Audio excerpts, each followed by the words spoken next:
এখানে একই সময়ে দেখা যাচ্ছে যে ইরাকের প্রেসিডেন্ট সাদ্দাম হোসেনকে ফাঁসিতে ঝুলানো হলো। তারপরে এখন ইরাক কারা শাসন করতেছে,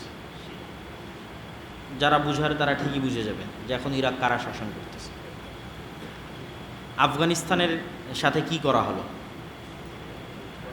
এবং ইরান এবং ইসরায়েলের যে সীমিত দ্বন্দ্ব, এটাতে আসলে কে ফায়দা পাচ্ছে, কারা উপকার নিচ্ছে, কারা ক্ষতিগ্রস্ত হচ্ছে, এগুলো আসলে অনেক প্রশ্ন। এগুলো ডিটেলস এবং ডাইরেক্ট অ্যান্সার দেওয়া যে কোনো সময় আমরা এই উত্তরগুলো দিতে গিয়ে ভুল করতে পারি।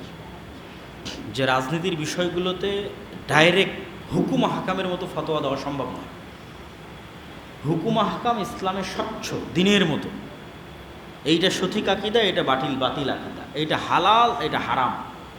কিন্তু রাজনীতির বিষয়গুলো কেন স্বচ্ছ নয়, ওইটার সাথে আমি কানেক্টেড না, ওর জায়গায় আমি নাই। তাহলে কে কোন প্রেক্ষাপটে কি সিদ্ধান্ত নিচ্ছে, ওই প্রেক্ষাপট এবং সিদ্ধান্তের নিয়াত ও জানে আর আল্লাহ জানে। ওর প্রেক্ষাপট এবং ওর নিয়াতের উপর আল্লাহর কাছে জবাবদিহি দিবে। আর যেহেতু ওই প্রেক্ষাপট এবং ওই নিয়াত আমার জানা নাই, ফলত আমি ডাইরেক্টলি বলতে পারবো না যে না ও এটা আমি তার সাথে এইভাবে যুক্ত বা এইভাবে বিরুদ্ধে। আমি কি বলতে পারবো, কারো যদি আকিদা জিজ্ঞেস করা হয় যে এই আকিদা কি ভুল ত্রুটি কিনা, সেটা ডাইরেক্ট বলতে পারবো যে হ্যাঁ শিয়াদের আকিদার মধ্যে এই ভুল ত্রুটি আছে, বা অমুকের এই আকিদা ভ্রান্ত, বা খারেজিদের এই আকিদা ভ্রান্ত। এইটা আমি ডাইরেক্টলি ক্লিয়ার কাট বলে দিতে পারবো। এখন এর মধ্যে যে পড়ুক সেটা দেখে লাভ নাই, কে আর ভ্রান্তির মধ্যে পড়লো কে পড়লো না সেটা দেখে লাভ নাই। কিন্তু ওই ভ্রান্ত ব্যক্তির রাজনৈতিক ডিসিশন সঠিক না ভুল, এটা ওই প্রেক্ষাপটে না থাকলে বলতে পারবো না। ফলত আমার পক্ষে এই স্পেসিফিক বিষয়ে সরাসরি মন্তব্য করা আমার কাছে মনে হয় যে এটা অনেক সময় না জেনে কথা বলার মধ্যে পড়ে যেতে পারে, পলিটিক্যাল ডিসিশনগুলো। ফলত জেনে ওই অবস্থা এবং ওই পরিবেশ বুঝে মন্তব্য করাটাই বেশি ভালো। আর আমরা কিসের উপর থাকতে পারি, আমরা আকিদা এবং আমলের উপর ডাইরেক্ট মন্তব্য করতে পারি। যে আমরা ধরেন জিজ্ঞেস করতে পারেন যে শিয়াদের কি ভ্রান্ত আকিদা আছে, এগুলোর উপর আমরা ডাইরেক্ট আলোচনা করতে পারি। কোন লেভেলের ভ্রান্তি থাকলে একজন শিয়া কাফের হয়ে যেতে পারে, যেমন সাহাবীদেরকে গালিগালাজ করা, এইটা এমন একটা লেভেল যেটা ক্রস করলে মানুষ কী হয়ে যায়, কাফের হয়ে যায়। এখন কাফেরদেরও পলিটিক্যাল ডিসিশনের সাথে অনেক সময় রাসূল সাল্লাল্লাহু আলাইহি ওয়াসাল্লাম ছিলেন। এটা কোথায় ছিলেন, গলিবাতির রোম যখন অবতীর্ণ হলো তখন রাসূল সাল্লাল্লাহু আলাইহি ওয়াসাল্লাম খন্দকের যুদ্ধ তখন চলমান। তো পারস্যদের কাছ থেকে রোমানরা জেরুজালেম বিজয় করে নিল। তো প্রথম যখন পারস্যরা রোমানদের কাছ থেকে জেরুজালেম নিয়েছিল তখন মক্কার মুশরিকরা খুশি হয়েছিল, আর রাসূল সাল্লাল্লাহু আলাইহি ওয়াসাল্লাম কষ্ট পেয়েছিলেন। এবং রাসূল সাল্লাল্লাহু আলাইহি ওয়াসাল্লাম ভবিষ্যৎবাণী করেছিলেন যে জেরুজালেম আবারও রোমানরা বিজয় করবে। এখন ইসলামের দৃষ্টিতে তো দুইজনই কাফের, রোমানরাও কাফের, পারস্যরাও কাফের। তো আল্লাহ নবীর রোমানদের বিজয় কেন চাচ্ছিলেন, ওরা ছিল আহলে কিতাব, পারস্যরা ছিল অগ্নিপূজক। পরে যেই দিন রোমানরা এই অগ্নিপূজকদের থেকে জেরুজালেম ছিনিয়ে নিলেন তখন আল্লাহ নবী খুশি হলেন। তো এই জন্য পলিটিক্যাল ডিসিশনগুলোর সাথে সার্বিক বিবেচনায় মন্তব্য করা এটা খুব কঠিন, আল্লাহ সুবহানাহু ওয়া তাআলা ভালো জানে। তবে আমরা এতটুকু বলতে পারি যে ফিতনার যে যুগ, এই ফিতনার যুগে আমাদের নিজেদের ঈমান এবং আমল নিয়ে এবং নিজের দায়িত্ব পালন করার যে বিষয়, এইটা নিয়ে বেশি চিন্তিত, নিজের ভুল, নিজের আত্মসমালোচনা এটা নিয়ে বেশি চিন্তিত, নিজের পরকাল, নিজের জান্নাত এটা নিয়ে বেশি চিন্তিত হওয়া উচিত। আর এই ফিতনা আরও বাড়তে থাকবে। এই ফিতনা কোথায় গিয়ে ঠেকবে আল্লাহ সুবহানাহু ওয়া তাআলা ভালো জানে। আর মুসলমানের রক্ত খুব ভয়ঙ্কর। এখানে একই সময়ে দেখা যাচ্ছে যে ইরাকের প্রেসিডেন্ট সাদ্দাম হোসেনকে ফাঁসিতে ঝুলানো হলো। তারপরে এখন ইরাক কারা শাসন করতেছে, যারা বুঝার তারা ঠিকই বুঝে যাবেন যে এখন ইরাক কারা শাসন করতেছে। আফগানিস্তানের সাথে কি করা হলো, এবং ইরান এবং ইসরায়েলের যে সীমিত দ্বন্দ্ব, এটাতে আসলে কে ফায়দা পাচ্ছে, কারা উপকার নিচ্ছে, কারা ক্ষতিগ্রস্ত হচ্ছে, এগুলো আসলে অনেক প্রশ্ন, এগুলো ডিটেলস এবং ডাইরেক্ট অ্যান্সার দেওয়া যে কোনো সময় আমরা এই উত্তরগুলো দিতে গিয়ে ভুল করতে পারি।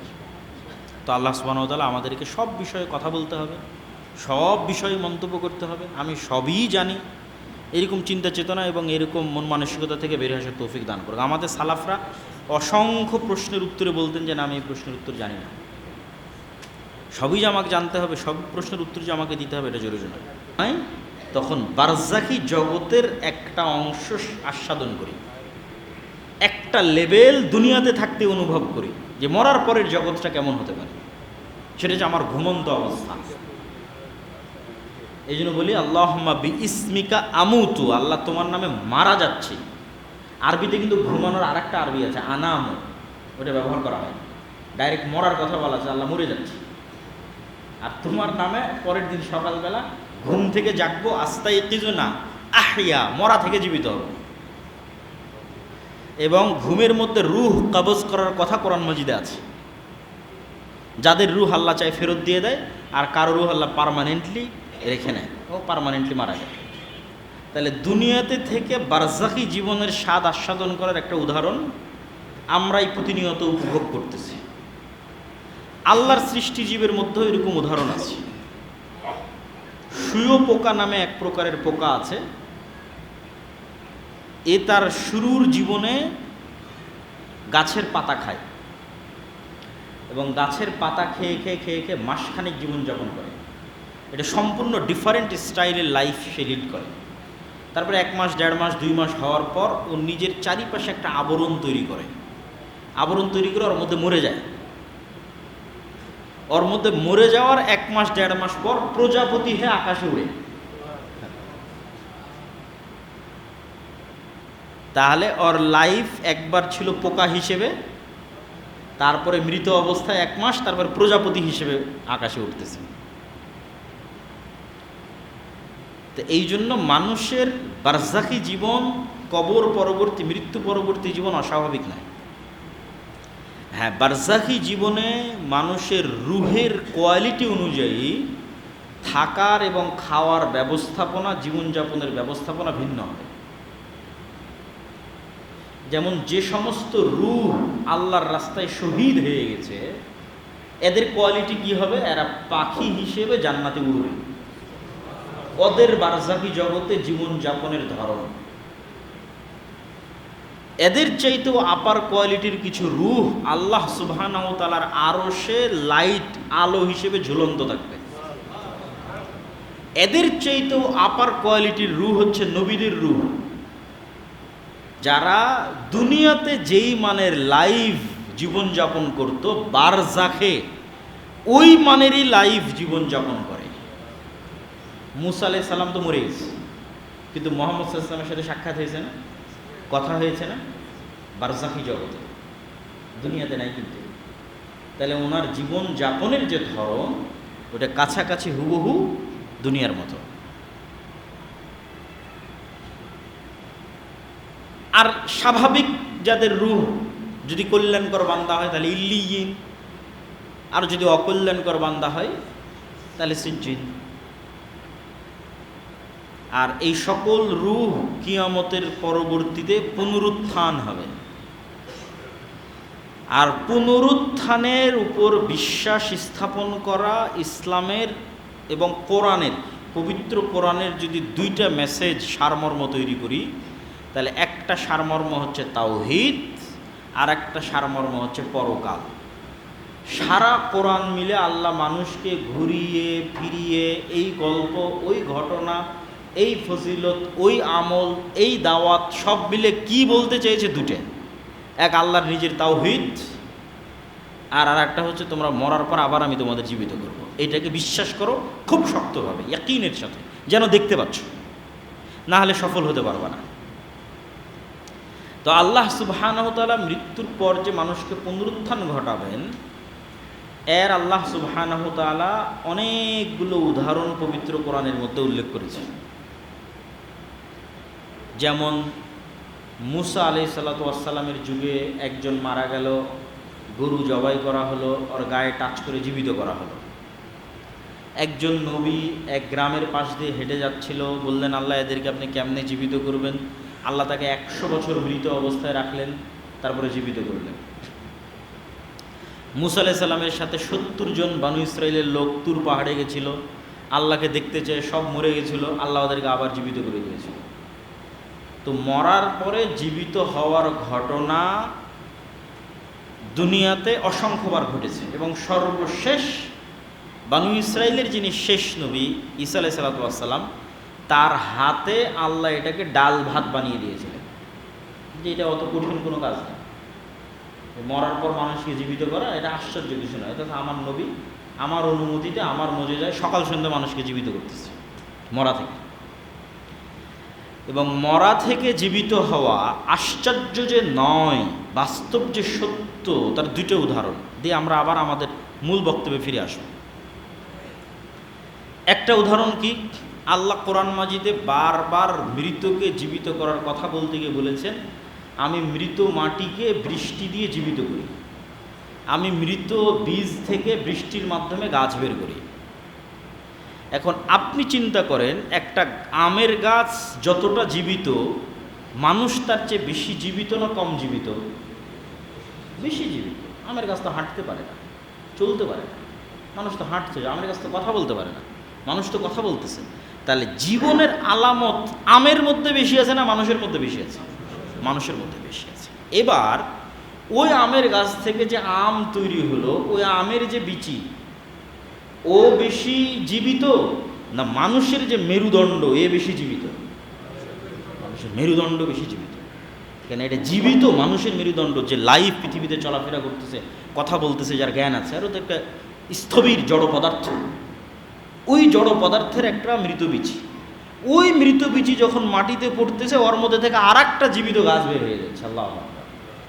তাহলে ওই মৃত বিচি থেকে গাছ বের হওয়া বেশি আশ্চর্য না মানুষের মতো জীবন্ত মানুষের মেরুদণ্ডের হাড্ডি থেকে আবারও মানুষ বের হবে মাটির মধ্যে থেকে? কোনটা বেশি আশ্চর্য? আমেরটা বেশি আশ্চর্য। বুঝাতে পারিনি মনে হয় আমি। আমেরটা বেশি আশ্চর্য, আমারটা আশ্চর্য নয়। ও তো কম জীবিত, ওর মধ্যে থেকে আবার আল্লাহ আর একটা জীবিত গাছ তৈরি করে দিচ্ছে। আমি তো এমনি জীবিত, আমার হচ্ছে আরো সহজ বের করা। এই জন্য আল্লাহ ওই উদাহরণ বারবার দেয়। আর আল্লাহর জন্য আরো কেন সহজ মানুষকে মাটি থেকে তৈরি করা? এই জন্য আরো বেশি সহজ যে মানুষ পৃথিবীতে বেঁচে থাকতে যত রকমের ভিটামিন, প্রোটিন, মিনারেল, পুষ্টি, যা খাবার মানুষ বেঁচে থাকতে গ্রহণ করে, তার প্রত্যেকটা খাবারের মধ্যে যত রকমের ভিটামিন, মিনারেল, প্রোটিন আছে সব মাটি থেকে আসে, সব মাটি থেকে আসে। এখন আমার ম্যাগনেসিয়াম দরকার, তো ম্যাগনেসিয়াম আসলে মাটির মধ্যে আছে, কিন্তু ডাইরেক্ট নিতে পারবো না। তো অনেক কলার গাছ লাগানো হয়েছে, তারপরে ওখান থেকে কলা হয়েছে, ওই কলার মধ্যে ম্যাগনেসিয়াম মাটি থেকে নিয়েছে কলা, ওই কলা আমি খাচ্ছি, আমার শরীরে ম্যাগনেসিয়াম ঢুকতেছে।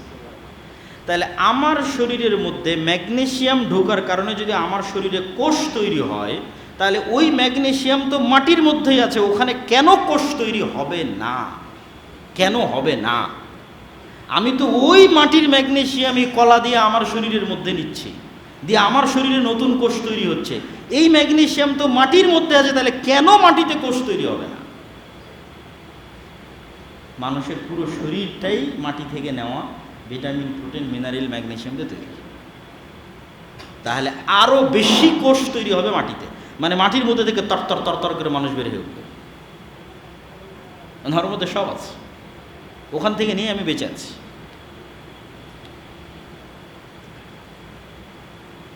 তা আমরা যে আলোচনায় ছিলাম, যে আলোচনা থেকে আলোচনায় আসলাম, যে নূর সত্য এবং নূর বাস্তব, যদিও আমরা আমাদের এই স্বচক্ষে দেখতে না পাই, কিন্তু এটার উপর ঈমান রাখতে হবে।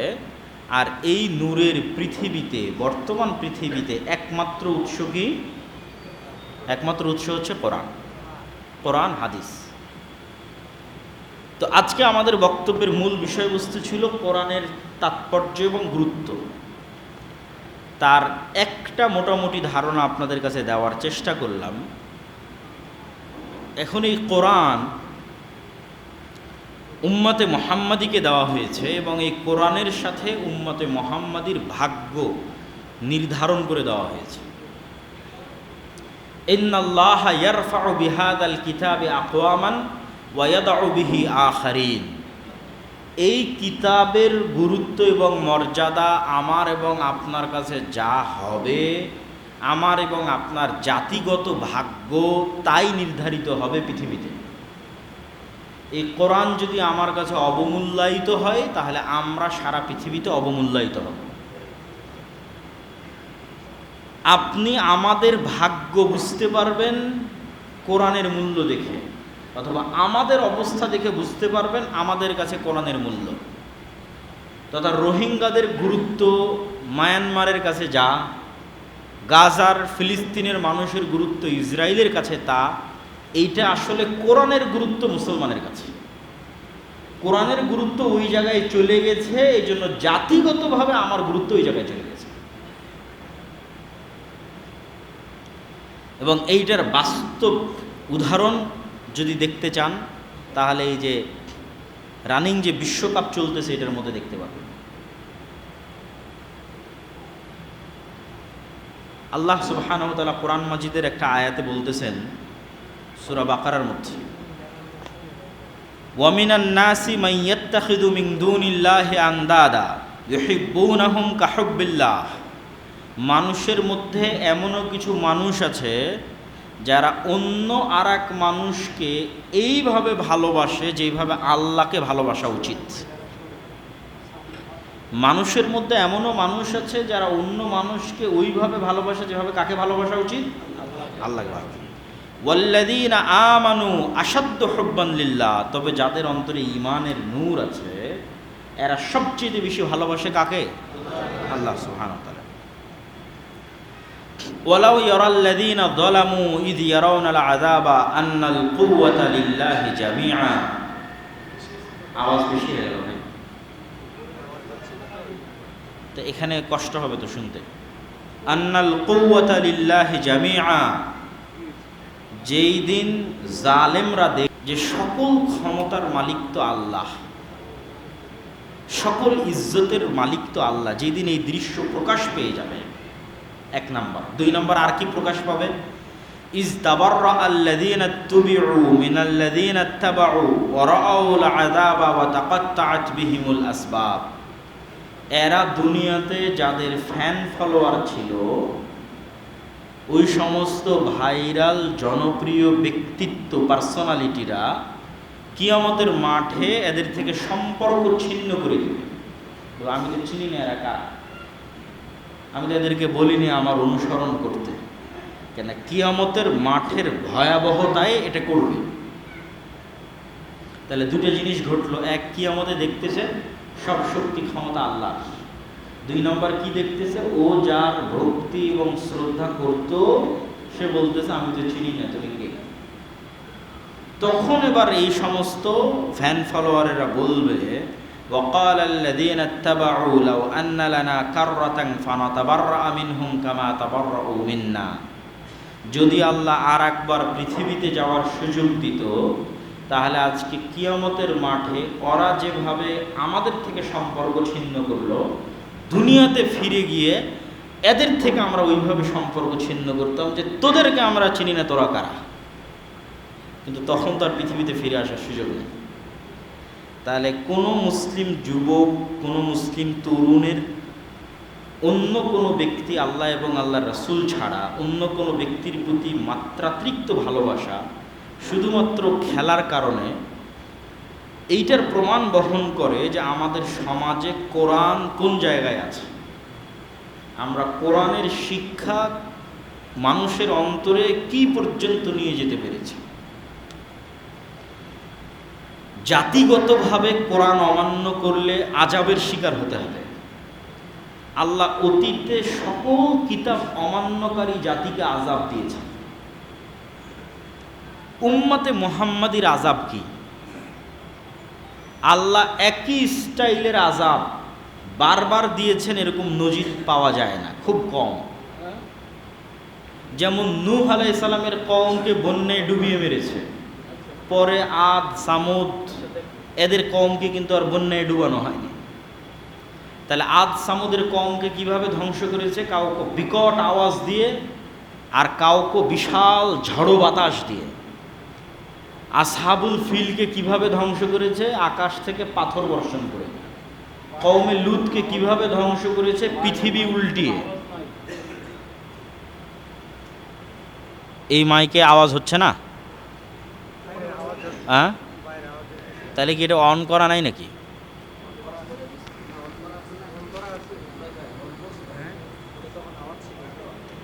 আচ্ছা, তো তাহলে উম্মতে মুহাম্মাদের আযাব কি? বন্যা?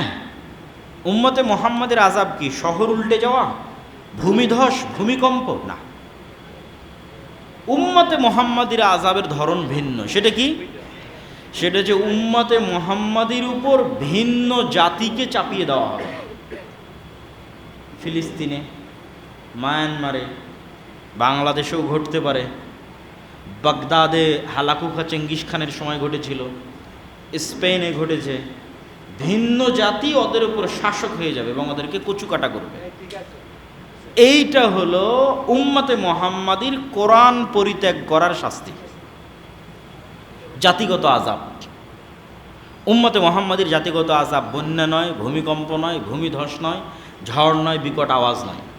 উম্মতে মুহাম্মাদির আযাব হচ্ছে ভিন্ন জাতি তাদেরকে শাসন করবে। তাহলে আল্লাহ সুবহানাহু ওয়া তাআলার আযাব থেকে বাঁচতে চাইলে, জান্নাতে যেতে চাইলে, নূর অর্জন করতে চাইলে আমাদের প্রথম রাস্তা হচ্ছে কোরআনের কাছে ফিরে আসা। এই জন্য আমি অনেক আগে, আজ থেকে 2-3 বছর আগে দাওয়াতি সফর শুরু করেছিলাম, ধারাবাহিক মসজিদ ভিত্তিক, একটা লক্ষ্য উদ্দেশ্য নিয়ে, যে প্রত্যেক মসজিদে মক্তব থাকতে হবে। এবং বহু জায়গায় এরকম বক্তব্য দিয়েছি যে মসজিদের এসি বিক্রি করে হলেও মক্তবের শিক্ষক ভালো মানসম্মত বেতন দিয়ে রাখতে হবে। কেননা ইসলামের মূল নূর, যেটা দিয়ে ইসলাম টিকে থাকবে, এটা হচ্ছে কোরআন। এইটা যদি আমি মানুষকে না শিখাতে পারি, আর মসজিদ যদি স্বর্ণ দিয়েও তৈরি করি, একদিন এই মসজিদে মুসল্লি হারিয়ে যাবে। আর যদি মসজিদ গাছতলাও হয়, কিন্তু অত্র এলাকার মুসলমানের সন্তানদের, শতভাগ মুসলমানের সন্তানকে কোরআনের নূর আর কালবে ঢুকিয়ে দিতে পারি, প্রবেশ করানো যায়, তাহলে যদি গাছতলাও হয় সালাত অব্যাহত থাকবে, সালাত টিকে থাকবে, দিন টিকে থাকবে। এই জন্য মূল মাকসাদ এবং সর্বোচ্চ গুরুত্ব দেওয়া উচিত মসজিদগুলোকে শিক্ষার উপর।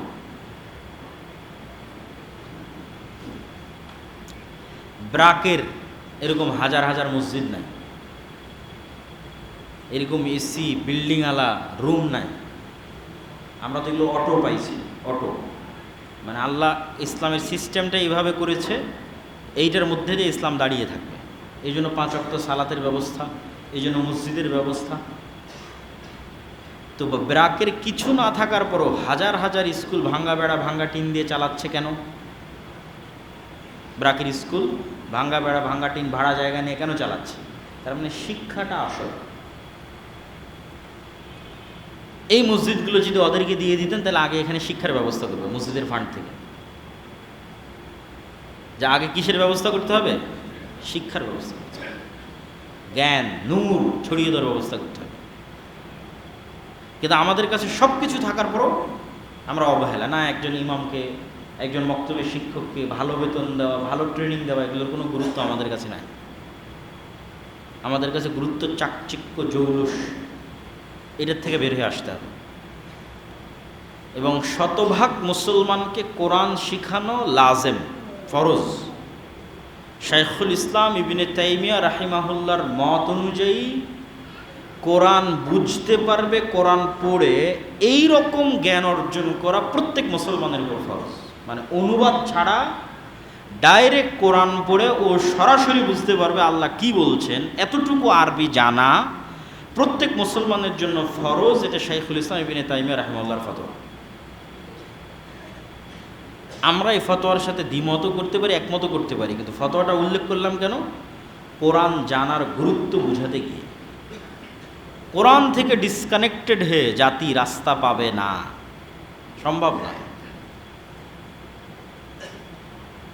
তো কিভাবে আমাদের সমাজে কোরআনের শিক্ষা ছড়িয়ে দেওয়া যায়, শতভাগ মুসলমানের সন্তানকে কোরআন শিখানো যায়, মসজিদগুলোর মূল কাজ শিক্ষার আয়োজন হোক, এটা কেমনে করা যায়, এটা আমি মনে করি যে আমাদের সকলের, যেহেতু আজকে আপনাদের এই মসজিদে এসেছি, আমি আমার বক্তব্যে এটাই উদাত্ত আহ্বান জানাবো যে আপনারা মসজিদে শিক্ষার প্রতি সবচেয়ে গুরুত্ব দেন। হয়তো থাকতে পারে আরও ভালো করার চেষ্টা করেন, পুরস্কারের আয়োজন করেন, প্রতিযোগিতার আয়োজন করেন, যেন এই এলাকার একজন মুসলমানের সন্তান এমন না থাকে যে কোরআন জানে না। এটা মসজিদেরই দায়িত্ব, এটার কেউ করে দেবে না। আর মসজিদ চাইলে এটা পারবে। এই জন্য মসজিদ ভিত্তিক মক্তব বিপ্লব সৃষ্টি করার পূর্ব শর্ত। যেমন আজকের বক্তব্যের একটা পয়েন্ট ছিল পরকালের উপর বিশ্বাস। তো যতক্ষণ পরকালের উপর ইয়াকিন না হবে ততক্ষণ মানুষ দুনিয়ার প্রতি মায়া ছাড়তে পারবে না। আসহাবুল উখদুদের ঘটনা বলতে গিয়ে আল্লাহ বলছেন, কুতিলা আসহাবুল উখদুদ, যে সামনে জ্বলন্ত আগুন, তাদের সামনে দুইটা চয়েস, হয় আগুনে ঢুকে যাও ঈমান রাখতে চাইলে, অথবা আগুন থেকে মুক্ত হয়ে বাড়িতে যেতে পারো যদি ঈমান পরিত্যাগ করো। তাহলে আগুনে যদি প্রবেশ করতে চায় ঈমান রেখে, তো তারা সবাই আগুনে প্রবেশ করলো ঈমান রেখে। তো কেমনে সম্ভব একটা মানুষ আগুনের মধ্যে ঢুকে যাচ্ছে অথচ তার বাড়ি, এসি, ফ্রিজ, সুন্দর থাকার ব্যবস্থা, অল এভরিথিং সব আছে, কিন্তু ফিরে আসতেছে না? এটা তখনই সম্ভব যখন ওই আগুনের মধ্যে ঢোকা তার কাছে মৃত্যু নয়, তার কাছে জান্নাতে যাওয়ার ওসিলা। চিন্তা চেঞ্জ করে দিবে কোরআন। কোরআন আপনার পৃথিবীকে দেখার চিন্তাকে পরিবর্তন করে দিবে, যে এটা মৃত্যু নয়, এটা কি আল্লাহর সাথে সাক্ষাতের ওসিলা। তো তখন তো আরো আগ্রহের সাথে ঢুকবে, যেটা আমার কোথায় যাওয়ার ওসিলা, জান্নাতে যাওয়ার ওসিলা, এটা মৃত্যু নয়। ওই লেভেলের ইয়াকিন তৈরি করা ছাড়া কোশ্চিনকালেও জাতির মুক্তি আগেও হয়নি, ভবিষ্যতেও হবে না। এবং ওই লেভেলের ইয়াকিন কোরআনের শিক্ষার মাধ্যমেই সম্ভব, কোরআনের জ্ঞান ছড়িয়ে দেওয়ার মাধ্যমেই সম্ভব। নূর তৈরি করা, হৃদয়কে জীবিত রাখা, হৃদয়কে মরতে না দেওয়া। এবং এই নূরের আরেকটা বিষয় বলে আজকের বক্তব্য শেষ করব, সেটা হচ্ছে আমাদের নফসে, আমাদের রুহে, আমাদের কলবে দুইটা শক্তিকে অ্যাক্সেস দেওয়া আছে।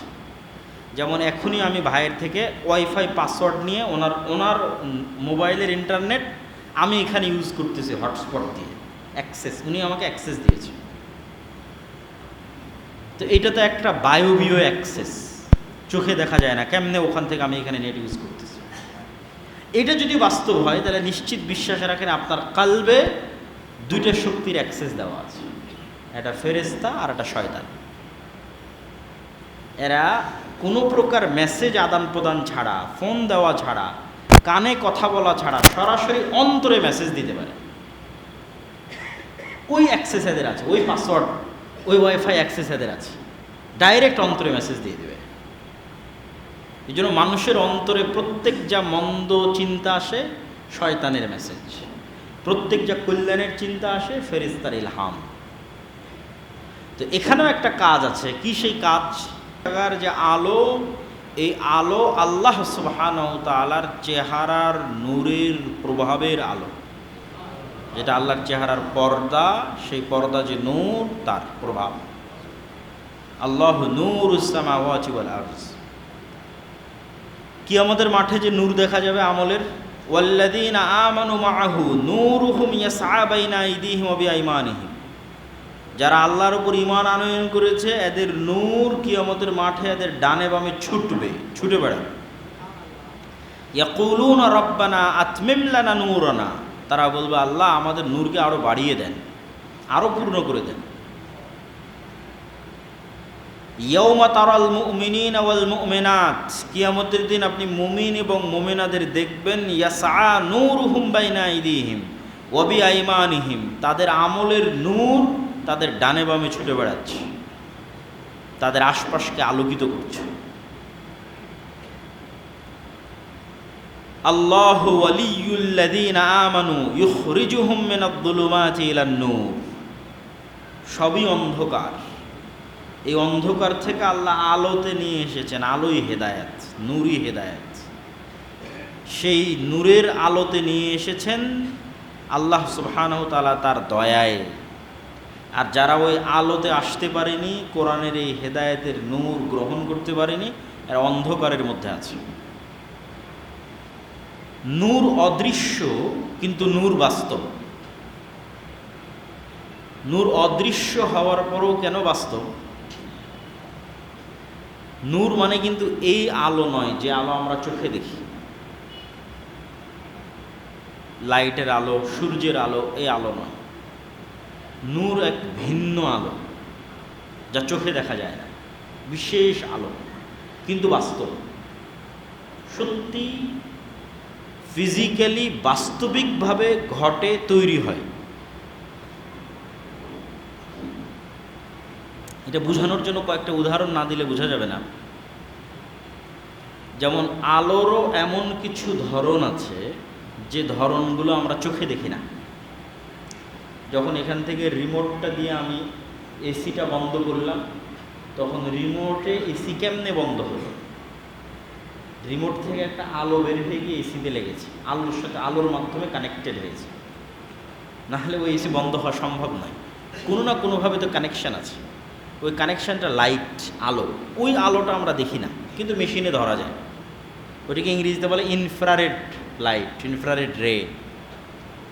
ঠিক আমরা যখন এক্স-রে করতে যাই অথবা এমআরআই করি, ওই জায়গাগুলোতেও এক প্রকারের আলট্রাসাউন্ডও করি, এক প্রকারের আলো ইউজ হয়, যে আলো চোখে দেখা যায় না।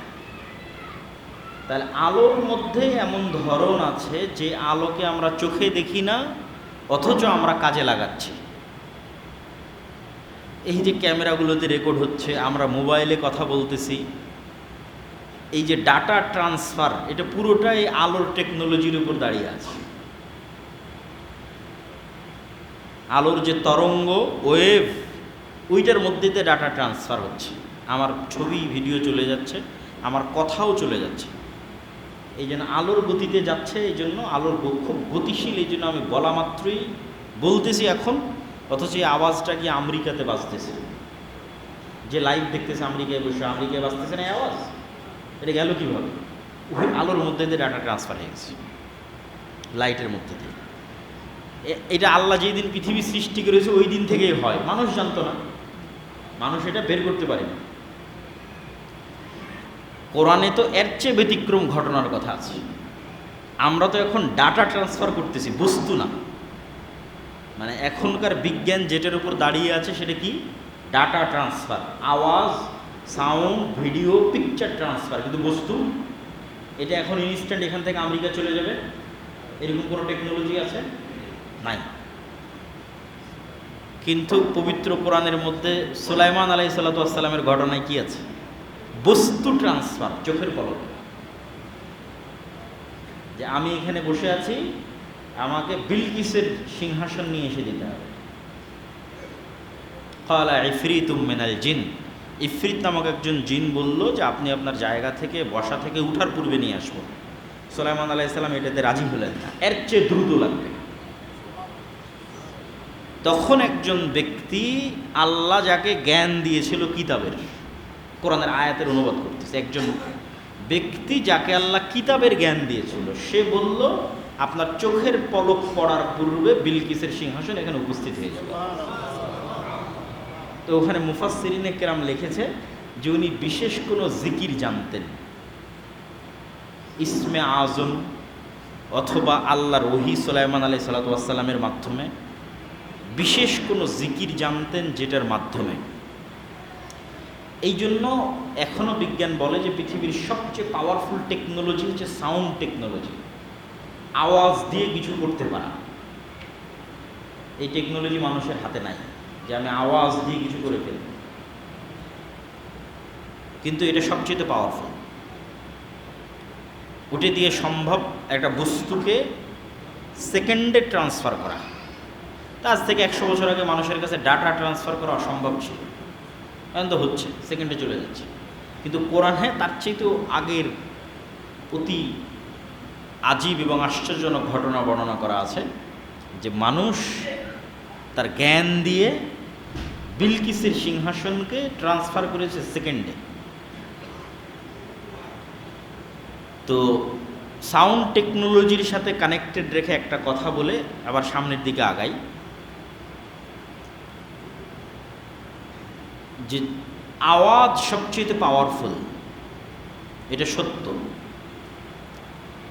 এই জন্য আওয়াজ সবচেয়ে পাওয়ারফুল যে সবাই যে কমন জিনিসটা বুঝে সেটা হচ্ছে আওয়াজ।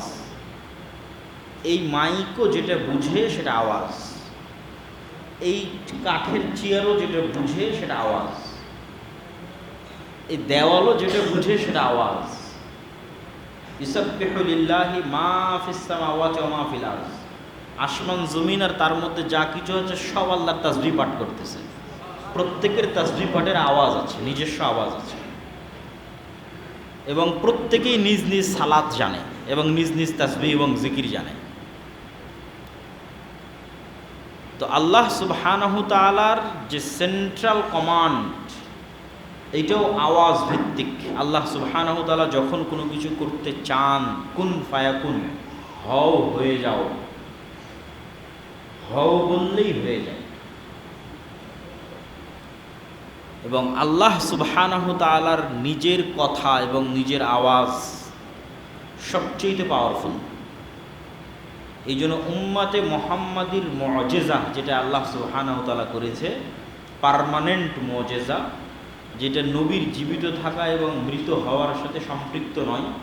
মুসা আলাইহিস সালাম চলে গেছে, মুসা আলাইহিস সালামের লাঠিও চলে গেছে।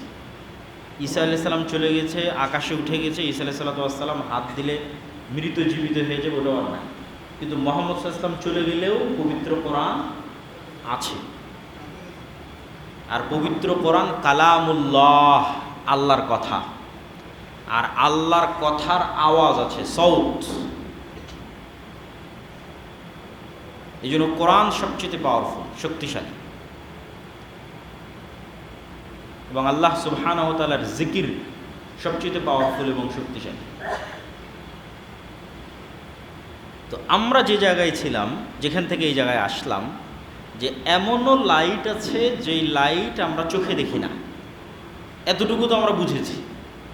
তাহলে ওখান থেকে এটার উপর ঈমান নিয়ে আসা আমাদের জন্য কঠিন কিছু নয়। আজকের যুগে, আজকের যুগে আমরা এমন লাইটের ব্যবহার করছি যা চোখে দেখি না, সেই যুগে বসে আমার জন্য এটা ঈমান যদি না আনতে পারি, তাহলে আমার যে বোকা কেউ নয়, যে এমনও আলো পৃথিবীতে আছে যার নাম নূর, যেটা আমি চোখে দেখি না।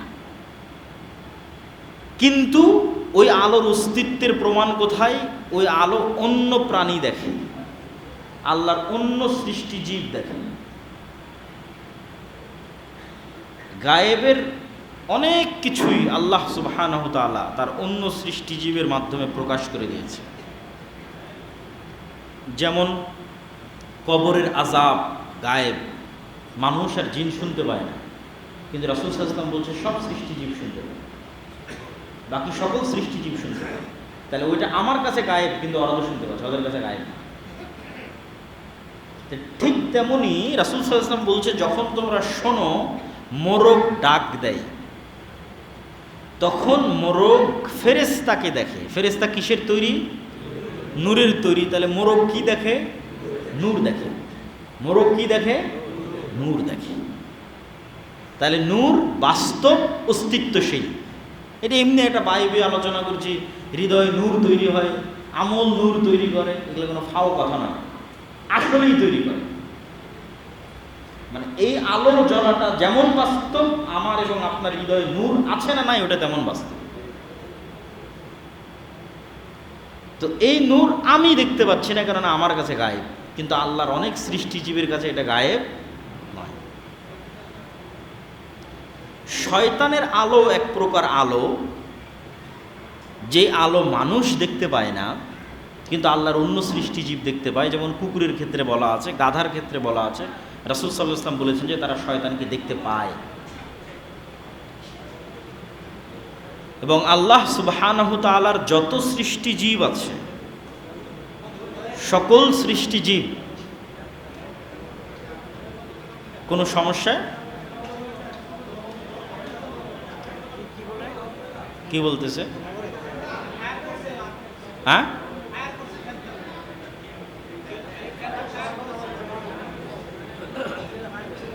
জি। তো আল্লাহ সুবহানাহু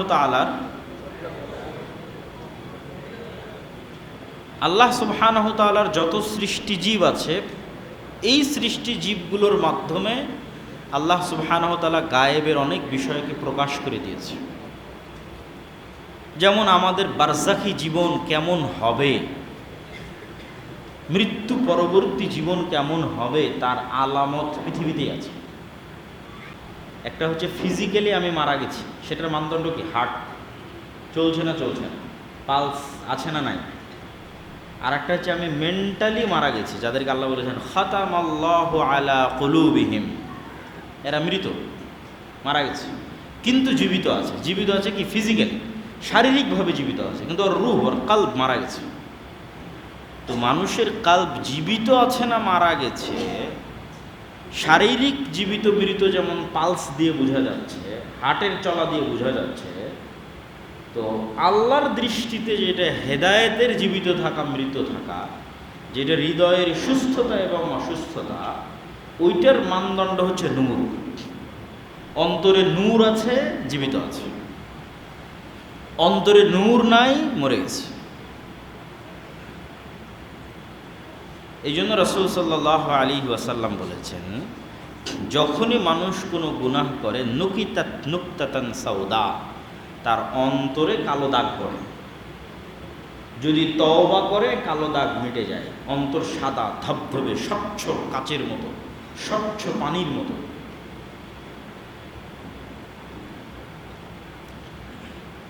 তো কালো দাগ পড়তে পড়তে পড়তে পড়তে পড়তে তওবা করে না, পড়তে পড়তে এমন হয়ে গেছে যে উল্টানো পাতিলের তলা যেমন কালো কুচকুচে, এরকম কালো কুচকুচে হয়ে গেছে।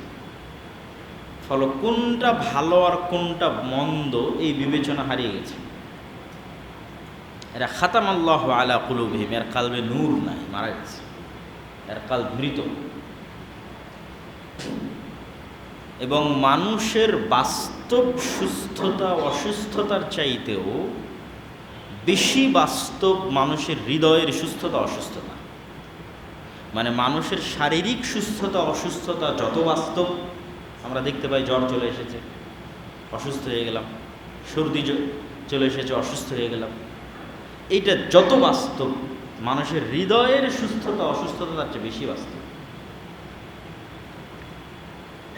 এবং মানুষের শরীর যে সমস্ত কারণে সুস্থ এবং অসুস্থ হয়, ঠিক একই রকম কারণে মানুষের হৃদয় সুস্থ এবং অসুস্থ হয়। যেমন মানুষের শরীর কি কারণে অসুস্থ হতে পারে, বাহির থেকে যদি ভাইরাস ঢুকে অসুস্থ হয়ে যাবে, যেমন করোনা ভাইরাস, তখন ডাক্তার কি দিবে? অ্যান্টিবায়োটিক, ভাইরাসটাকে, ব্যাকটেরিয়াটাকে মারার জন্য। অথবা কেমনে অসুস্থ হবে? ভিটামিন প্রোটিন নাই, পুষ্টি নাই, অসুস্থ। বিভিন্ন রকমের ভিটামিন প্রোটিনের ঘাটতি, অথবা মাত্রাতিরিক্ত খাবার, ফ্যাটি লিভার, বিষাক্ত, ওই সেম জিনিসগুলো হৃদয়ের সাথে ঘটে। বাহিরের ভাইরাস ঢুকবে কোন দিক দিয়ে? চোখ দিয়ে, কান দিয়ে, অশ্লীল দৃশ্য ভাইরাস, গানের আওয়াজ ভাইরাস, এগুলো হৃদয়ে গিয়ে আক্রমণ করে, শয়তান আক্রমণ করে। আবার ভিটামিন প্রোটিনের অভাব কি? নামাজ পড়ে না, ফরজ আদায় করে না, তাহলে ঠিকঠাক ভিটামিন প্রোটিন ওর হৃদয়ে যায় না, ওর হৃদয় ধীরে ধীরে অসুস্থ হচ্ছে, মৃত্যুর দিকে এগিয়ে যাচ্ছে। ফরজ ছেড়ে দেওয়া মানে ভিটামিন প্রোটিনের অভাব, যেটা ধীরে ধীরে মৃত্যুর দিকে ধাবিত হচ্ছে এই কাল। আর যে কোনো গুনাহ রিসিভ করা মানে চোখ দিয়ে হোক, কান দিয়ে হোক, রিসিভ করা মানে ভাইরাস, বিষাক্ত জিনিস রিসিভ করা। তো এই যে হৃদয়ের সুস্থতা অসুস্থতা এবং হৃদয়ের জীবিত এবং মৃত, এর মধ্যে মূল মানদণ্ড হচ্ছে নূর। আর পৃথিবীতে নূরের একমাত্র উৎস, নূর পাওয়ার একমাত্র উৎস এইটা হচ্ছে নূর। নূর মিনাল্লাহ, আল্লাহর পক্ষ থেকে নূর, যেটা আল্লাহ সুবহানাহু ওয়া তাআলা কোরআন মাজিদের মধ্যেও বলেছেন। যে আয়াতটা আমি আপনাদের সামনে তেলাওয়াত করতে পারি। আল্লাহ সুবহানাহু ওয়া তাআলা বলেন, ওয়া কাযালিকা আওহাইনা ইলাইকা রূহাম মিন আমরিনা মা কুনতা তাদরি মাল কিতাব ওয়ালাল ঈমান ওয়ালাকিন জাআলনাহু নূরান নাহদি বিহি মান নাশাউ মিন ইবাদিক ওয়া ইন্নাকা লাতাহদি ইলা সিরাতিম মুস্তাকিম। হে নবী, আমি আপনার উপরে নূর অবতীর্ণ করেছি। আপনি জানতেন না কিতাব কি, ঈমান কি। ওয়ালাকিন জাআলনাহু নূরান নাহদি বিহি মান নাশা, কিন্তু এই কোরআনকে নূর করে দিয়েছে, আলো। নাহদি বিহি মান নাশা, এটা দিয়ে যাকে ইচ্ছা তাকে পথ দেখাতে পারি।